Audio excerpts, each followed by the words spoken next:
Mbok kangen wali mbok golek selisih margin. Niku pokoke wawahu napa? Alam.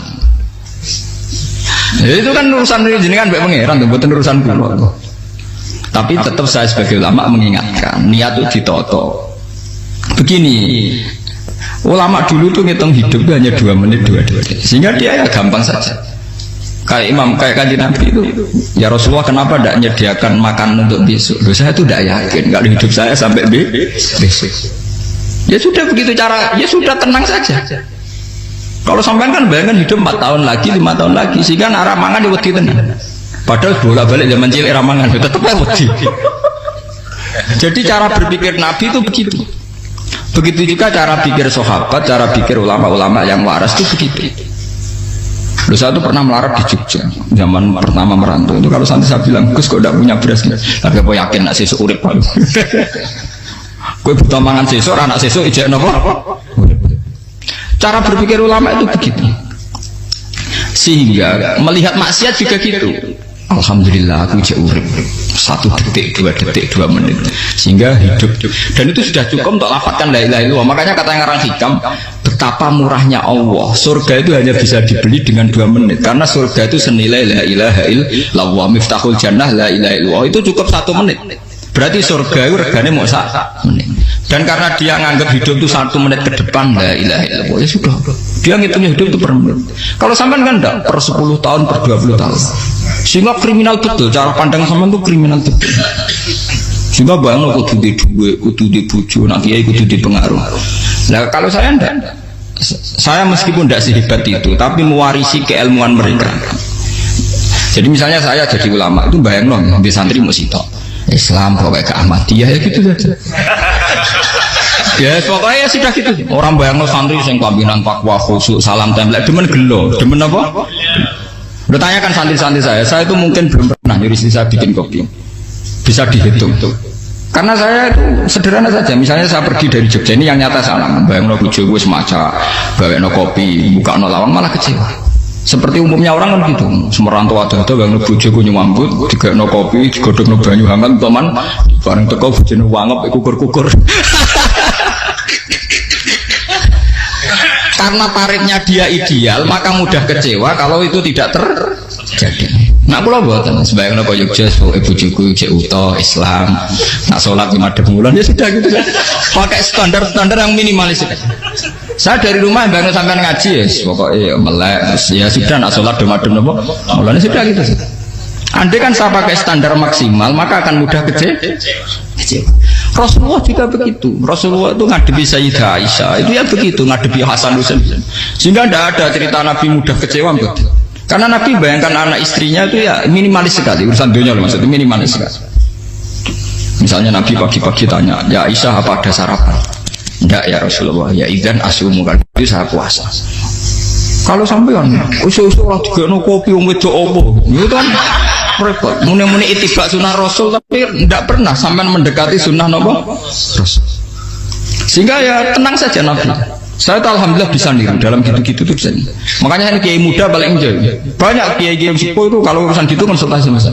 Gus siapa pokoknya. Ini kalau harus sampai irade karena apa? Juga saya tidak pernah bayangkan apa tanggaku seneng aku atau orang ngaji aku kecewa, tidak pernah bayangkan. Sama bukan makhluk, tidak penting. Kecewa itu tidak benar.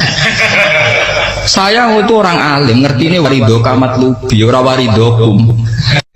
Yang tak boleh ridane pengiran, ridane sing ngaji, ridane konsumen. Itu apa? Makhluk tidak penting. Itu harus dilatih. Harus apa? Sehingga orang itu kalau biasa sholat, maksudnya biasa takluk be Allah, mesti la Allah katardo, mesti gampang puas. Karena dia iktifak ngalap cukup be Allah Subhanahu wa ta'ala. Saya sebagai manusia juga sering ditangisi istri. Misalnya saya sering ke Jogja sendirian, nggak ninggalan nopo, ninggalan ibu milih pengiran. Misalnya mati ninggalan, ya paling aku mau ngapain nih suaraku, paling mau nangis gue kegiatan, tak kayak gitu. Bukan apa-apa. Ingin saya bahwa konstitusi ulama itu masih iktimat Allah. Kalau kita kan enggak, cara berpikir kita ngaji itu ideal semono podium, ngaji kelaminan takwa kabeh, keturunan kaji kabeh, diluk kabeh. Kita akan pakai standar-standar yang dengan asumsi kita. Padahal Nabi zaman sugeng al iman hahuna wa yusiru ila qalbihi sadrihi salah iman itu urusan hati, komitmen sampean bi Allah Subhanahu wa taala. Nah ini resepnya, makanya kata hikam yakinlah mata frohubi, mesti yakinlah mata senubi. Sedikitlah kamu gembira dengan satu hal, nanti akan sedikit kamu yang kecil. Artinya misalnya kados kula sebagai ulama seneng kula nu kok ijek iman, ya nggak kayak ngawang. Ya sudah bilang. Jadi misalnya suatu saat kula jatuh, yang ngaji saya gak semeneng jadi kubeding, wong sing seneng kula bubar kabeh. Kula ya ra susah, miskola darah bener. Gus saiki jenengan ora sing seneng. Ya tenang saja. Sing ra seneng ya makhluk ora jelas. Dan status mereka tetap la yadurru wa la yan. Ini harus jelas. Sehingga Nabi itu ya meskipun beliau itu perang, sahabatnya meninggal, ya tenang saja. Nabi cara berpikir yang meninggal mereka mati syahid, yang masih hidup dianggap berpotensi melakukan kebaikan. Sama tak warai resep-resep dari Rasulullah SAW. Saya ini sebetulnya memaksa, menjelaskan ini maksa, karena saya inginnya jadi ulama yang kayak umumnya orang, tidak ideal-ideal lama. Tapi kan saya ditekdir ilmunya itu ideal, jadi terpaksa saya jelaskan. Tapi kalau perilaku saya tidak akan ideal. Besok ngawur saake mari Ghafuri pengiran nganggung bolak-balik cerita. Ada seorang wali, karena dia wali itu doa di multazam, ya Allah saya ini minta satu hal, karena dia wali maka tidak minta uang, tidak minta jabatan, minta engkau takdir saya tidak pernah maksiat.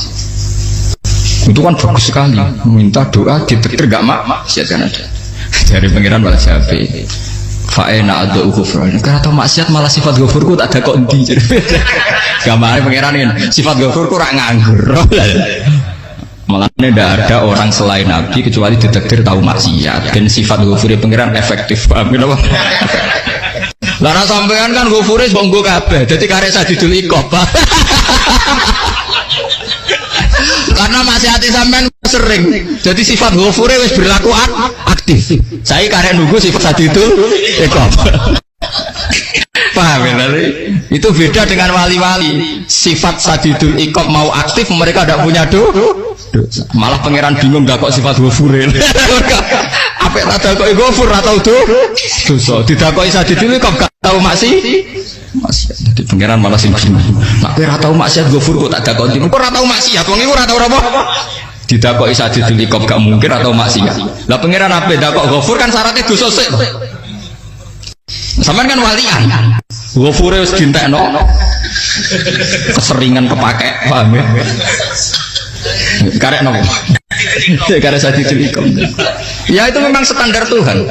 Semua Quran itu kalau menyeritakan gitu, Nabi ibadi anni anal ghafurur rahim. Kaulaku ceritani aku ghafurur rahim, tapi yo ceritani wa anna adabi wal adabul alim. Jadi Nabi ibadi anni anal ghafurur rahim wa anna adabi wal adabul alim. Kalau Nabi Ibrahim, Nabi Muhammad inna rabbaka lasariul iqab, pangeran cepat nyiksane, tapi wa innahu laghafurur. Jadi dua sifat ini pasti aktif. Dan tentu ulama itu senang sifat ghafur itu ya meskipun aktif, tapi mereka tidak pernah ngambil fasilitas sifat nopo. Kalau baleni malih. Sehingga kayak Sayyidina Umar radhiyallahu anhu ketika beliau pertama jadi khalifah, ini cerita di kitab Hayati Sahabat. Pertama dia jadi khalifah, orang mengira dia akan ngomong hal-hal yang besar, visi besar tentang negara, visi besar tentang izzatil Islam wal muslim. Tapi ketika Umar pertama pidato begini, ayuhal muslimun ayuhan nas, ana, dari kata Sayyidina Umar, ana gulamun min bani Mahsud, akulu min kholati, saya ini pemuda dari Bani Mahsud. Kecil saya bisa makan karena bulik-bulik saya punya kebun kurma yang kalau saya memanen diopahi beberapa biji, dan itu menjadi kuti wahayati, menjadi saya bisa hidup. Terus wassalamualaikum warahmatullahi wabarakatuh. Orang itu penasaran semua, orang jadi khalifah pertama dibenem jadi Amirul Mukminin, pidatonya ngenang masa kecilnya ra kelar mangan, kelare mangan mergo buruh bulike, paham ya? Ngondoh kurma terus dikai tamarotin, beberapa kurma sing dadekno iso, dan itu saya pakai sampai ketemu Allah Subhanahu wa taala, saya pakai. Misalnya sekarang saya mulia, misalnya kalau dibilang mulia, ya ono sing nyucuk, ono sing husnudzon, ono sing hormat, ya macam-macam sawangane. Itu bodoh sekali kalau saya menikmati itu, bodoh sekali. Paling banter nikmati dicucuk, dihormati itu apa? Tapi kalau nikmatnya bisa makan saat itu tuh nyawa. SBY jadi presiden prestasi, Gus Dur jadi presiden prestasi. Tapi umpama presiden tetap mangan. Prestasi tertinggi ada bisa makan selisat dirumki gojo-gonyo. Makanya Umar mengingatkan, sebetulnya nikmat tertinggi saya itu tidak saat saya jadi khalifah. Saat itu kok aku iso mangan, coro gak aku mati. Paham ya? Jadi itu luar biasa. Kita ini kan menjadi angkuh karena ngitung nikmat itu yang besar-besar, punya prestasi, punya. Kalau saya enggak ngitung nikmat itu kelar mangan gak mati, kan gampang. Sehingga saya tidak mudah kecewa karena tarifnya minimalis, gak gampang apa? Jadi misalnya kalau kapan-kapan kok Gus ini gitu, Tuhan rasanya jangan ngitung. Oh makhluk itu ya gak apa-apa. Kalau di status kiai kan seakan-akan ngomongnya sakral, seakan-akan mandi. Tapi nak status, oh makhluk itu ngomong ya sudah kan. Menjadi kan di statuskan sebagai apa? Makhluk. Tentu makhluk statusnya la yadurru wala yang di sini ini penting orang-orang ahli tauhid tentu tidak punya kesusahan. Innalladzina qalu rabbuna wa tsummas taqamu. Itu mesti tidak ada kesusahan sama sekali. Misalnya ulama-ulama dulu mau mati ya tenang saja. Mati kedua itu mati paling menantang ya, menyenangkan sekali. Karena mati yang seru itu mati zaman Al-Adam. Misalnya saya kelahiran tahun 70. Tahun 40-50 kan belum ada saya. Itu mati yang sejati karena Al-Adam. Kenapa? Al-Adam tidak ada. Mati yang nanti itu mati yang petualangan. Karena saya mati setelah menyaksikan kekuasaan Allah. Setelah khusnudzon sama Allah. Sehingga mati yang menuruti kerinduan. Akan ketemu sang kekasih. Makanya Jalaluddin Ar-Rumi ketika mau meninggal dan orang-orang muridnya nangis, dia marah-marah. Hei murid-muridku, betapa bodohnya engkau. Saat kayak ini yang saya tunggu, saya sudah menyesal berusaha mbak Allah dat tak seneng. Aku kecewa waktu makhluk-makhluk kaya kuwi. Saiki wis wayahe aku goleki kholik dat tak senengi malah mbok tangi. Cek bodone kuwi. Saat-saat sing tenteni malah mbok tangi. Betapa aku lamanya menunggu kematian ini. Mergo hidup itu keterpisahanku mbek Allah, kemen ketemu kowe jadi. Malane Jalaluddin Rumilah yang mengistilahkan mati itu malam pengantin. Makanya fal'an awanus tirok minkum wa awan wisol habibi. Ini saat yang indah karena ketemu dengan berpisah dari makhluk-makhluk yang tidak penting menuju sama Habib kekasihku. Jadi yang misalkan mati itu malam pengantin. Semenjak istilah itu populer di Jawa orang ngipi jadi nganten takwilannya mati. Itu filosofi sufi ya, filosofi apa? Lalu begitu juga sahabat-sahabat dulu. Bilal mau meninggal anaknya udah nangis. Bilal lagu ya ditanya sama anaknya, kenapa anak-anak kamu nangis? Dan jenengan badai kabur. Aku malah seneng mati. Hudan nalkol akhibah Muhammad dan Wafisbah. Aku nak urip ketemunya mbak kowe terus. Malah nak mati ketemu Nabi Muhammad. Hudan nalkol akhibah Muhammad dan Wafisbah. Nah dengan cara pandang begitu maka hidup itu enjoy saja. Nah, saya sebenarnya keberatan pakai kelas ini, keberatan karena saya harus ngulang sampean-sampean. Ya makanya potensi kayak saya tentu mengurangi jadwal ketemu. Makanya saya mohon kalau tidak penting itu jangan sungkan. Anggap saja itu bagian dari hormat saya. Ya minimal sampai misalnya di dua saya ketahui gue jajan pentolak enam apa mau kesuwan bareng malah repot.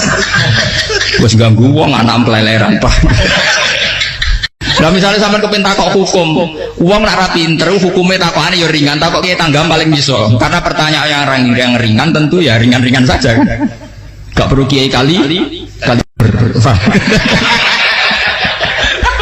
sampai rasa GR. Kalau pertanyaannya angel Gus gak ada sing iso jawab. Wong nak ralim tahke, ku pertanyaannya ya ora patimu tuh. Ibu wis kangelan ngoten. Ini mboten ngenyek tapi padha enak. Padha napa? Makanya kalau latih. Jadi hikam sendiri itu ada manhaj, ada metode. Kalau orang supaya tardo, liyakillah matafrohu bi, yakillah matahzen. Anak saya itu kalau habis main pulang itu saya senengnya pol. Istri saya pernah jangan. Gus anak mulai senengnya dek biro-biro, anakku gemelan di ngomahku. Misalnya terus biasa.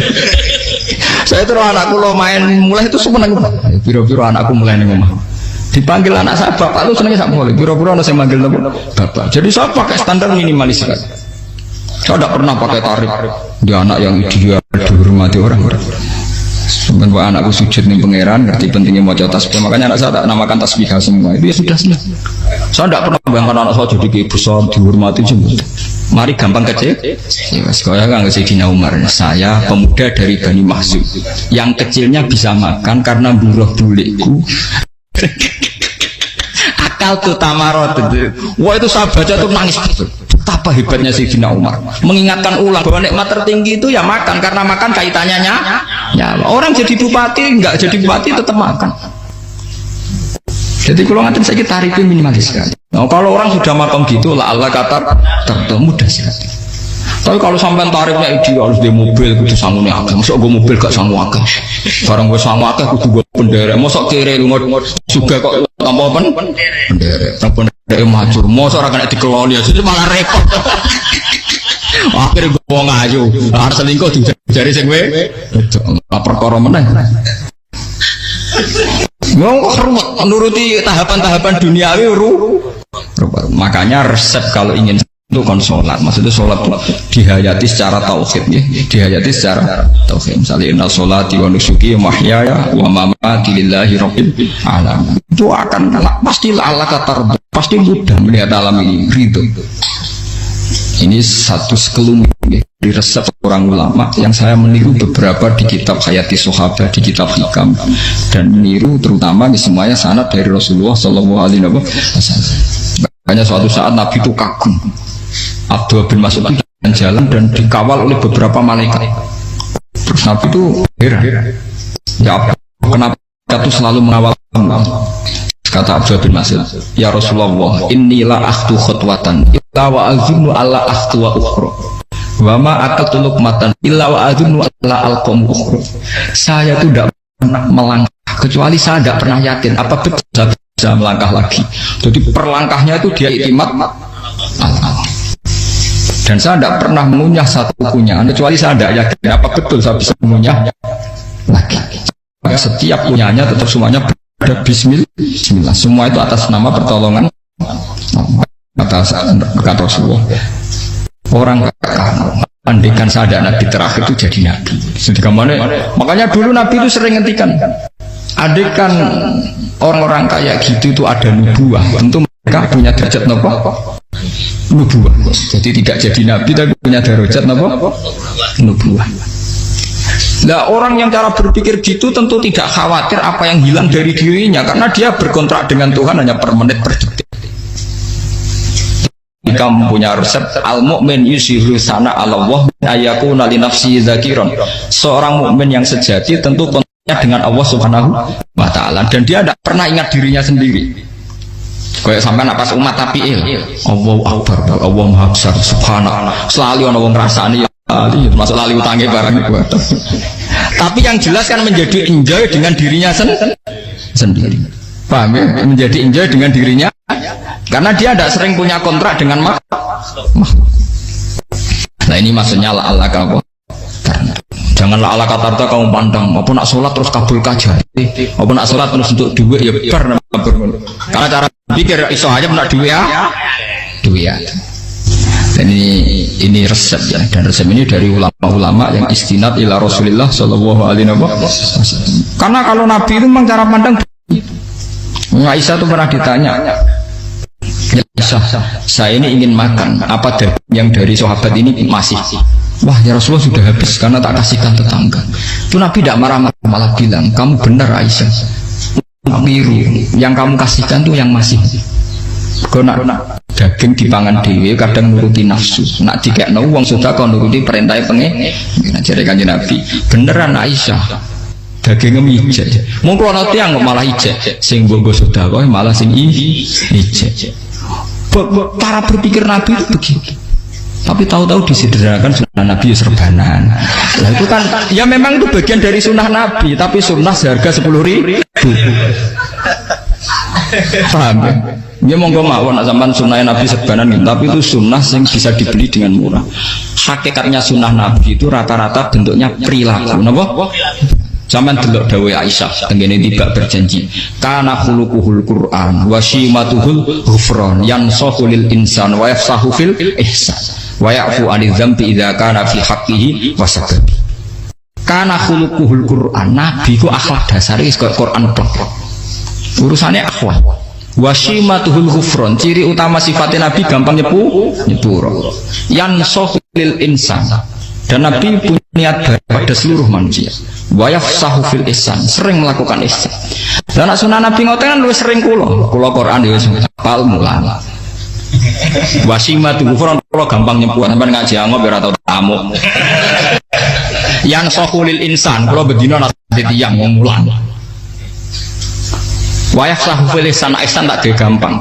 Kalau mulai kira tahu, itu sama ini itu podium, itu uang dilo ya orang. Pokoknya agar keamat dia ya madem mulon ya sudah. Loh itu kan dawuh Aisyah ketika ditanya kaifa kana khuluqu Rasulillah. Dan itu semua dijawab oleh ahwal, oleh sebuah perilaku. Tidak ada Aisyah jawab nganggo atribut. Oh Nabi itu jubahan, serbanan, tidak ada itu. Memang itu sunnah ya, satu itu sunnah kan, jangan salah paham ya. Tapi itu sunnah yang tidak dijawab oleh Aisyah. Sunnah yang sampean jawab sendiri, paham? Aisyah yang istrinya Rasulullah ketika ditanya kaifa kana khuluqu Rasulillah, beliau jawab kana khuluquhul Quran wa simatuhul ghufran yansahul insan wa yafsahu fil ihsan. Semuanya akhwal wa ya'fu anidz dzambi idza kana fi haqqihi wa sababi wa idza dia haqqu wa lam yakun li ahadi marra'ahu badihatan haba wa idza ta'ahul miskinu ajaba yaqulul haqqa walau kana murra wa la yutmiru lil muslimin hisaw wala. Semuanya itu akhwal, satu perilaku sosial. Saya mengakui kalau serbanan sunnah. Ya saya ngakui. Tapi sunnah plus karena saya mewakili yang akhwal tadi, yang apa? Lah mungkin kok sampeyan monggo kalau untuk ngisi sunnah. Tapi mbok ya adil itu. Ini bukan kritik mboten nggih. Yang meyakini serban sunat kan sudah banyak dan itu bagus. Tapi cobalah juga meyakini ahwalu Rasulillah. Makanya mansan sunnatan itu rata-rata ulama maknani siapa yang ikut sunnahnya Nabi. Rata-rata ulama nafsir ahwalu Rasulillah wa af'alu, perilaku sosial Rasul. Makanya terusannya wa idza ja'ahul miskinu ajaba, kalau dipanggil orang miskin ya datang. Ya maksudnya ada harus orang miskin manggil pas resepsi kawin boten. Misalnya ono wong melarat kuwi di sepeda motor, wong melarat yo ngeteroni puskesmas ya mbok terno. Wong melarat loro yo nukono misale apa minyak kayu putih mbok tekani. Ora kok ngerti-ngerti mbok urusan walimatul urus sing wajib piye lho. Payah. Lho lan ada miskin aja be ora ono hadis urusan walimatul urusan mboten. Kalau orang miskin manggil ya dalam riwayat hadis ya Nabi sering dipanggil orang miskin, ya Rasulullah mbok datang ke rumahku ada apa? Terus ya Nabi, saya tuh ingin rumahku sing elek jenengan nanti salat teng mriku. Ya Nabi datang ya salat saja ora harus jaman. Fi ayyi makanin aradta an tusalliya fi. Kamu di tempat mana kamu seneng salat teng mriki ya Rasulullah. Ya Nabi salat. Sing undang ya waras pisan. Kenangan mek Nabi kok mae dienggo salat Nabi. Sampeyan tahu tanggung kiai pun salat. Kon promosekno anakmu iku paham. Kiai dongakno ki kersane ketampi PNS. Padahal kiai ini dhewe anak era PNS. Kalau dulu enggak sahabat ngundang Nabi itu ya gitu. Rasulullah, saya itu ingin sekali engkau sholat di rumahku. Fa'takhidahu musallan. Kemudian tempat yang pernah engkau sholati mau tak pakai musola pribadi. Makanya masjid kiblat itu rumahnya sahabat. Karena dulu Nabi pernah sholat di satu tempat. Adalah ono perintah takhlilul kiblat itu di rumahnya sahabat. Sahabat dulu itu kalau ngaturi Nabi itu kenanya ingin Nabi pernah sholat di situ. Nah, ilmu ngeten ini muntah. Ya untungnya ten kula. Dadi ono sing eling-eling Bang. Nah, teman kudu syukur ya. Artinya syukur ya. Orang kayak saya itu tidak usah sampai dikte-dikte ngikuti hukum adat. Kalau ngoten sampean gelo mergo kula ora iso teko, kula ya gelo perkarane ulama kok mbok atur. Makanya saya sering guyon cerita, saya itu kalau di pasar Pandangan dulu itu anyaran boyong sering di pasar, ditanya sama Gus wong alim kok pasar. Piye? Aneh kan? Ya aneh kuwi. Aneh piye? Bodohnya wong alim. Kadang masyarakat itu tidak sadar keanehan dirinya sendiri. Mereka enak saja merasa kalau orang alim ke pasar itu aneh. Mereka tidak sadar orang bodohnya orang alim ya aneh. Enak saja mereka mikir sepi. Faham ya? Ini supaya sampean la Allah kan opotar. Makanya untuk Rasulullah, Nabi itu sering ngendikan nak ana tamu hormati. Tapi etika mertamu di Rasulullah itu walakin idza du'aitum. Mertamu Nabi itu ditimbali. Walakin idza du'itum du'iya mabni majhul. Ketika kamu ditimbali fatbah. Jadi ya ayyuhalladzina amanu la tadkhulu buyutan nabiyyi illa ayyudzana lakum. Jadi untuk sowan Nabi itu nunggu di panggilan. Meskipun sahabat tuh rindu Nabi, tidak berani sowan ke dalamnya Nabi. Kalau ingin ketemu Nabi di barno pas sholat jamaah, karena Nabi pasti keluar di masjid.